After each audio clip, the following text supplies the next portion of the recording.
सोचिए, अगर आपको टाटा ग्रुप जैसी कंपनी का हिस्सा बनने का सुनहरा मौका मिले, वो भी ऐसी कंपनी जो करोड़ों लोगों को लोन और फाइनेंशियल सर्विसेज देती है, तो क्या आप इस मौके को हाथ से जाने देंगे? तो दोस्तों, यही सुनहरा मौका लेकर आ रहा है टाटा कैपिटल का आईपीओ। नमस्कार दोस्तों, स्वागत है आपका हमारे चैनल पर। आज की इस वीडियो में हम करने वाले हैं टाटा कैपिटल आईपीओ का पूरा रिव्यू। देखा जाए तो जो टाटा ग्रुप है वो हमेशा से भरोसे का नाम रहा है, लेकिन बड़ा सवाल ये है कि जो ये आईपीओ रहने वाला है, क्या ये भरोसे के लिए रहेगा या फिर इन्वेस्टर्स के लिए फ्लॉप साबित होगा? ये पूरा सच हम जानेंगे इस वीडियो के अंदर और पता लगाएंगे इस आईपीओ से जुड़ी हुई सारी डिटेल्स को। तो इस वीडियो को लाइक करिए, चैनल को सब्सक्राइब करिए। चलिए हम इस वीडियो को शुरू करते हैं। सबसे पहले पता लगाते हैं इस कंपनी के बारे में कि ये कंपनी करती क्या है और इसका बिजनेस मॉडल क्या है। Tata capital limited Tata group की फाइनेंशियल सर्विसेज देने वाली कंपनी है जो एनबीएफसी के तौर पर काम करती है। जिनको एनबीएफसी नहीं पता है, तो जो बैंक के अलावा भी जो फाइनेंशियल सर्विसेज में काम करते हैं उनको हम एनबीएफसी कहते हैं, यानी कि नॉन बैंकिंग फाइनेंस कंपनीज। इस कंपनी के देखे जाए तो काफी सारे काम है, लेकिन जो मेन काम है लोन देना, personal loan, business loan, education loan, home loan, ये जितने भी टाइप के लोन होते हैं ये कंपनी सारे के सारे लोन्स को प्रोवाइड करती है। इसी के साथ साथ जो टाटा कैपिटल है बिजनेस को फाइनेंस भी करती है, जैसे वर्किंग कैपिटल लोन, फैक्ट्रीज के अंदर जो बड़ी बड़ी हैवी मशीन्स होती है उनको भी फाइनेंस करना। इसी के साथ साथ ये कंपनी वेल्थ मैनेजमेंट से भी जुड़ी हुई है, जिसमें इन्वेस्टमेंट एडवर्टाइजरी, पोर्टफोलियो मैनेजमेंट, इंश्योरेंस और फाइनेंशियल प्रोडक्ट्स की डिस्ट्रीब्यूशन करना, ये भी कंपनी का काम है। इसी के साथ जो आज के टाइम पर जितने भी क्लीन टेक चले हुए हैं, क्लीन टेक से मतलब है कि जितनी भी पावर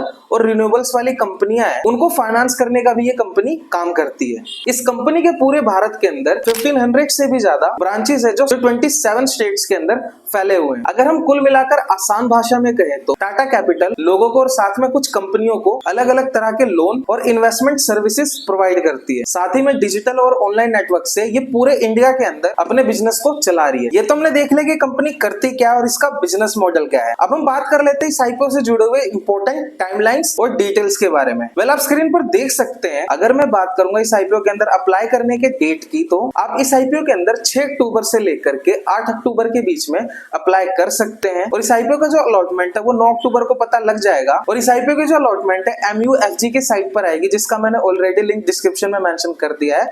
आप वहां से जाकर के इसका जब भी अलॉटमेंट आएगा चेक कर सकते हैं। इसी के साथ अगर इस आईपीओ के अंदर किसी को अलॉटमेंट नहीं मिलती है तो उसका जो रिफंड है 10 अक्टूबर को इनिशिएट कर दिया जाएगा। साथ ही में जिनको अलॉटमेंट हो जाती है तो 10 अक्टूबर को उनके शेयर्स क्रेडिट कर दिए जाएंगे। और बात करेंगे इस आईपीओ के अंदर लिस्टिंग की, तो वो 13 अक्टूबर को देखने को मिलेगी, यानी 13 अक्टूबर को आप सुबह 10 बजे के अंदर इस शेयर्स में बाय और सेल कर सकते हैं। ये तो आईपीओ के इंपॉर्टेंट टाइमलाइंस को हमने चेक कर लिया। इसी के साथ अब हम जानते हैं इस आईपीओ के इंपॉर्टेंट डिटेल्स को। देखा जाए इस आईपीओ का जो साइज रहने वाला है वो काफी ज्यादा बड़ा देखने को मिल रहा है यहाँ पर, जो कि है 15,511 करोड़ का, जिसमें 6,846 करोड़ का फ्रेश इश्यू है और बचा हुआ 8,665 करोड़ का ऑफर फॉर सेल है। इसी के साथ इस आईपीओ का अगर मैं प्राइस बैंड की बात करूं वो 310 रुपए से लेकर के 326 रुपए तक का देखने को मिलेगा यहाँ पर। और इसके एक लॉट के अंदर 46 शेयर्स देखने को मिलेंगे। अगर आपको रिटेल कैटेगरी के अंदर एक लॉट अप्लाई करना है तो आपकी जो अमाउंट रहने वाली है वो 14,996 रुपए की रहने वाली है। बाकी रिटेल, HNI, बिग HNI की डिटेल्स आप ऊपर चेक कर सकते हैं। इसी के साथ एक डिसअपॉइंटिंग बात देखने को मिल रही है, इसके अंदर कोई भी एम्प्लॉय डिस्काउंट देखने को नहीं मिल रहा है। इसी के साथ अब हम बात करेंगे इस आईपीओ के रिजर्वेशंस के बारे में। तो ये QIB को 49.87% का स्टेक ऑफर कर रहे हैं, वही 14.96% का जो स्टेक है NII यानी नेट इंस्टीट्यूशनल इन्वेस्टर्स को ऑफर कर रहे हैं, और 34.91% का जो स्टेक है वो रिटेल कैटेगरी को ऑफर कर रहे हैं। साथ ही में हमने देखा यहाँ पर कोई भी एम्प्लॉय डिस्काउंट देखने को नहीं मिल रहा है, यहाँ पर अलग से एम्प्लॉइज के लिए 0.25% का स्टेक ऑफर किया जाएगा। ये तो हमने काफी सारी डिटेल्स चेक कर ली।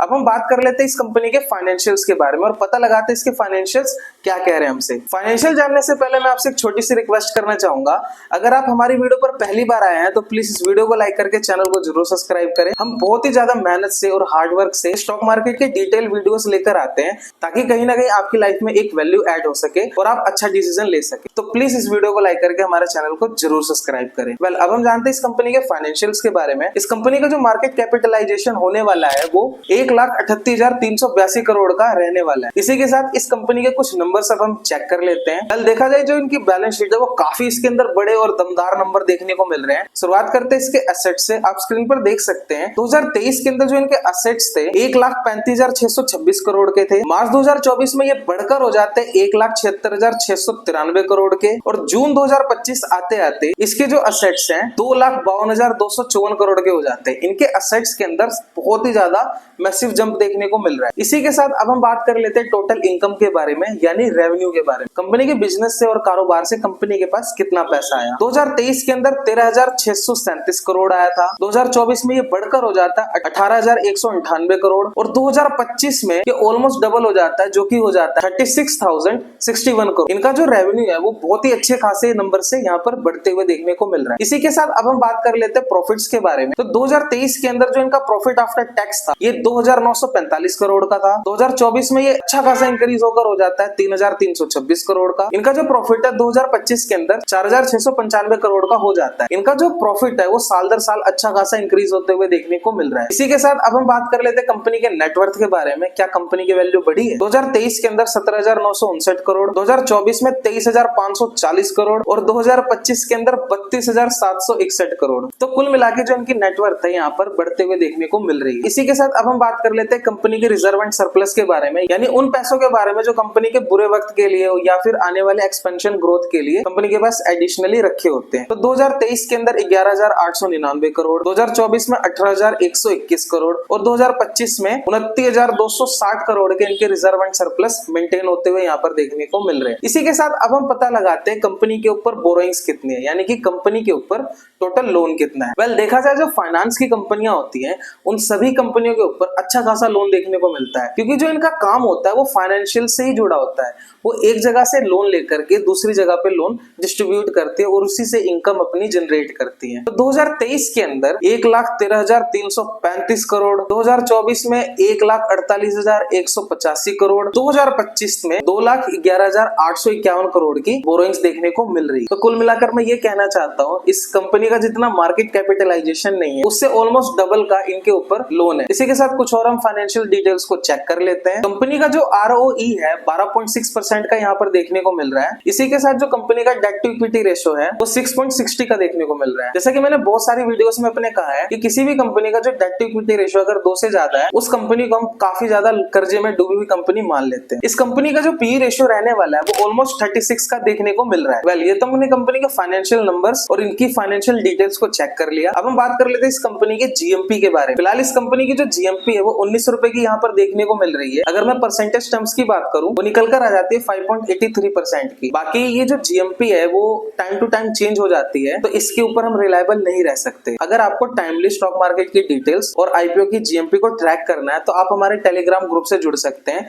जिसका मैंने लिंक डिस्क्रिप्शन में मेंशन कर रखा है। हम वहां पर जितने भी इंपॉर्टेंट अपडेट्स होते हैं वहां पर हम प्रोवाइड करते हैं, तो आप डिस्क्रिप्शन से हमारा टेलीग्राम ग्रुप ज्वाइन कर सकते हैं। वेल देखा जाए इस IPO को हमने बहुत ही ज्यादा अच्छे से चेक कर लिया, सारी इंपॉर्टेंट डिटेल्स जान ली। अब हम डिस्कस करते हैं अपनी मेन कंक्लूजन को और वहां पर पता लगाते हैं कि इस IPO के अंदर अप्लाई करना सही रहेगा या फिर नहीं। वेल मार्च 2024 से लेकर के 2025 तक में इस कंपनी का जो रेवेन्यू है वो यहाँ पर 56% से इंक्रीज होते हुए देखने को मिल रहा है। इसी के साथ अगर मैं प्रॉफिट्स की बात करूं तो वो हमें यहाँ पर 10% से जंप होते हुए देखने को मिल रहे हैं। बाकी ये कंपनी फाइनेंस में डील करती है। आप जितनी भी फाइनेंस कंपनियों को देखोगे उन सभी कंपनियों का जो डेट टू इक्विटी रेशियो होता है वो काफी ज्यादा हाई देखने को मिलता है। इस कंपनी का भी जो डेट टू इक्विटी रेशियो वो काफी ज्यादा हाई है। इस कंपनी के ऊपर 2,11,851 करोड़ की बोरोइंग्स देखने को यहाँ पर मिल रही है। वही अगर हम कंपेयर करेंगे इनके रिजर्व एंड सरप्लस से तो जो रिजर्व एंड सरप्लस है वो 29,260 करोड़ का देखने को मिल रहा है। यानी इनका जो लोन है उनके रिजर्व एंड सरप्लस से काफी ज्यादा है। इनकी जो लोन की रीपेमेंट कहीं ना कहीं इस कंपनी के लिए चिंता का विषय बन सकता है। बाकी हमने इस कंपनी को इसके साथ की जितनी भी कंपनियां हैं उसके साथ कंपेयर करके देखा और कंपेयर करके पता लगाया इस कंपनी से रिलेट करता हुआ जो इनका इंडस्ट्री पी है वो हमें यहाँ पर 20.45 का देखने को मिल रहा है। लेकिन इस कंपनी का जो PE रेशियो है वो ऑलमोस्ट 36 का है। तो यानी कुल मिलाकर जो कंपनी की वैल्यूएशन है वो काफी ज्यादा हाई देखने को मिल रही है यहाँ पर। तो कुल मिलाकर इस कंपनी के मैं पॉजिटिव्स की बात करूं,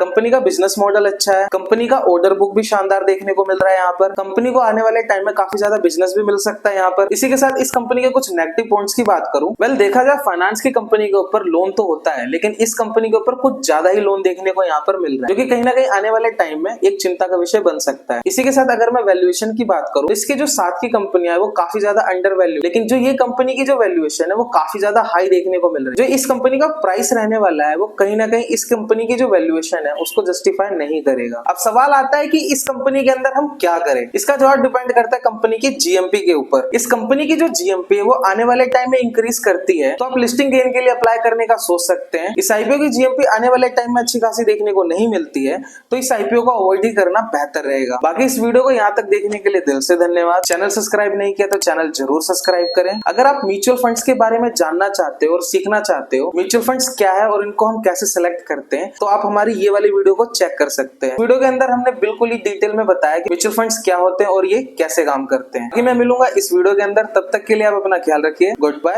जय हिंद।